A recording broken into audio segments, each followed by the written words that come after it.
Business के कौन कौन से मतलब क्या सर आपका ऑब्जेक्टिव के बारे में पढ़ चुके हैं? सबसे पहला ऑब्जेक्टिव जिसके बारे में हम लोग पढ़े वो मतलब क्या सर आपका इकोनॉमिक ऑब्जेक्टिव। जी। दूसरा ऑब्जेक्टिव जिसके बारे में हम लोग पढ़े वो मतलब क्या था सर आपका? फिर से बोलिए। Non economic. नहीं, नॉन इकोनॉमिक ऑब्जेक्टिव नहीं था। पहला ऑब्जेक्टिव जो था वो था इकोनॉमिक ऑब्जेक्टिव। दूसरा ऑब्जेक्टिव क्या था आपका? Social objective. तीसरा ऑब्जेक्टिव क्या था? नेशन। नेशन। नेशन से पहले कुछ था। नेशन से तीसरा ऑब्जेक्टिव ह्यूमन। था ह्यूमन। Human objective. और चौथा ऑब्जेक्टिव क्या था सर आपका? नेशन। National objective. और पांचवा ऑब्जेक्टिव क्या है सर आपका? Global global. ऑब्जेक्टिव। तो आइए ग्लोबल ऑब्जेक्टिव को आप समझते हैं, ठीक है ना। Earlier India had a very restricted business relationship with other Nations. एक टाइम था कि इंडिया अपने आप में रहता था और मतलब क्या किसी और नेशन के साथ उतना बिजनेस मतलब क्या करता था, नहीं करता था। नहीं करता। There was a very rich policy for import and export of goods and services. तो इम्पोर्ट करने का, एक्सपोर्ट करने का मतलब जो रूल था वो मतलब क्या था, बहुत ज़्यादा क्या था, सख्त था, जी। ठीक है ना। तो उसके बाद ये रिस्ट्रिक्शन को हटा दिया गया और मार्केट को मतलब क्या सिर्फ ओपन कर दिया गया और इंडिया मतलब क्या है, ग्लोबल मार्केट मतलब क्या है, बन गया, ठीक है ना। अब ग्लोबल ऑब्जेक्टिव को पूरा करने के लिए पहला चीज़ जो है वो क्या है सर आपका? क्या करना पड़ेगा? Raise general standard of living. अब देखिए अमेरिका हम लोग से बहुत, अमेरिका इकोनॉमिकली हम लोग से बहुत मतलब क्या सर आपका आगे है। आगे। और हम लोग मतलब क्या सर आपका अमेरिका से इकोनॉमिकली मतलब क्या बहुत पीछे बहुत हैं। पीछे है। तो आप देखेंगे उस तरह तो मतलब क्या है कि अमेरिका का बिजनेसमैन हम लोग से बहुत आगे है और हम लोग उससे मतलब क्या बहुत पीछे बहुत हैं। पीछे है। तो अगर हम लोग मतलब क्या सर आपका सेम ग्राउंड में स्टैंड नहीं करेंगे तो ये तो हम नहीं कहेंगे बिज़नेस क्या नहीं आ सकता, लेकिन बिज़नेस में अपर हैंड हमेशा मतलब क्या वो रुक कर रहेगा। तो अगर प्रॉपर तरीके से बिज़नेस करना है तो हम लोग को मतलब क्या सर आपका सेम फुटिंग में आना पड़ेगा। और सेम फुटिंग में आने के लिए हम लोग को क्या करना पड़ेगा सर आपको? अपना लिविंग स्टैंडर्ड को मतलब क्या सर आपको बढ़ाना पड़ेगा। बढ़ाना पड़ेगा। अब यहाँ पे बात को समझते हैं। तो raise general standard of living, growth of business activities across national borders make available quality goods at reasonable prices all over the world. The people of one country get to use similar types of goods and that people in other countries are using. This improves the standard of living. अब देखिए होता क्या है ना कि अब मान लीजिए कोई अगर अच्छा प्रोडक्ट बना और वो समझिए जर्मनी में अगर रहता, जर्मनी से बाहर अगर मतलब क्या होता आपका नहीं निकलता, नहीं करता। तो उस प्रोडक्ट का इस्तेमाल मतलब क्या यहाँ के लोग नहीं कर पाते। नहीं लेकिन कर आप पाते। देखेंगे कि मतलब जर्मनी का बना हुआ कार लोग इंडिया में भी आता है और इंडिया के लोग भी मतलब क्या इस्तेमाल करते हैं, जी। है ना। उसी तरह बहुत सारे और प्रोडक्ट भी मतलब क्या इस्तेमाल मतलब करते हैं, है ना। अब यहाँ पे आ जाइए, reduce disparities amongst nation. Disparity का क्या मतलब होता है? इन इक्वालिटी को मतलब कहा जाता है मतलब क्या सर आपका? डिस्पैरिटी। जैसे अभी आपको एग्जांपल दिए थे कि इंडिया इकोनॉमिकली मतलब क्या सर आपका अमेरिका के मुकाबले बहुत पीछे है। बहुत पीछे है। और मतलब क्या सर आपका अमेरिका इंडिया के मुकाबले मतलब क्या सर आपका बहुत आगे है। तो जी। ये मतलब क्या सर आपका एक डिस्पैरिटी है। जी। अब आते हैं, बात को समझते हैं यहाँ पे।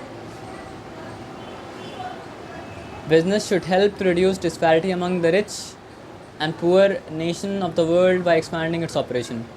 जैसे देश में क्या होता है ना कि कुछ लोग बहुत ज़्यादा अमीर है, कुछ लोग बहुत ज़्यादा गरीब हैं। जी। तो कुछ देश भी ऐसा है जो बहुत ज़्यादा अमीर है और कुछ देश भी ऐसा है जो मतलब क्या सर बहुत ज़्यादा मतलब क्या है, गरीब है। जी।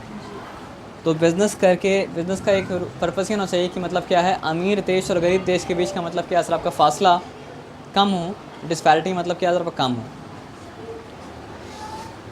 Bye way of capital investment in developing as well as under developed countries.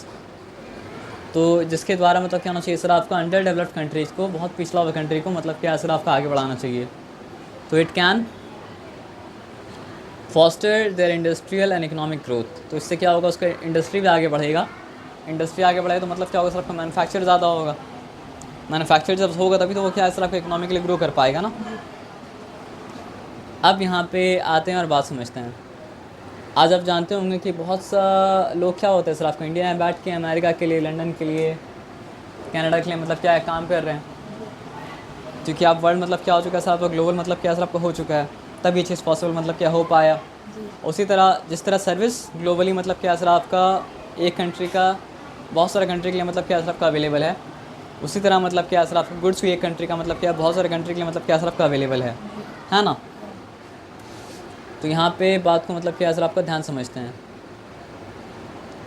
Make available globally competitive goods and services.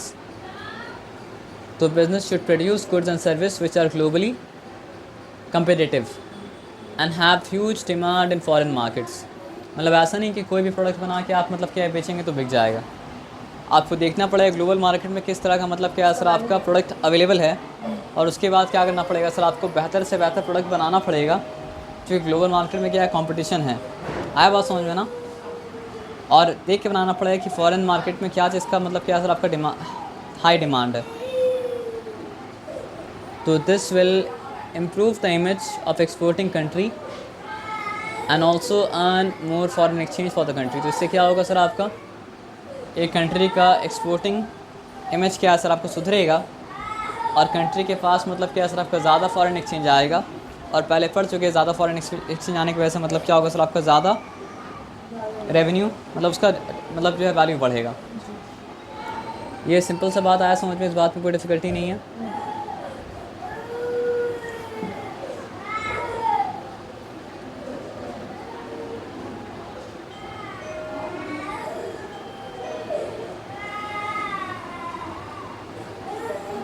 चलिए आज यहाँ तक ही रहने दिए, उसके बाद नेक्स्ट क्लास में लास्ट वाला पार्ट कर लेंगे, ठीक है ना। चैप्टर नेम क्या है? Chapter name 1। तो हम लोग कहाँ तक की आपको एक बार फिर से बता दे रहे हैं। बिजनेस का अलग अलग ऑब्जेक्टिव था, economic objective, social objective, human objective, national objective, global objective. जी तो हम लोग ग्लोबल ऑब्जेक्टिव तक मतलब क्या पढ़ चुके हैं, ठीक है ना। जी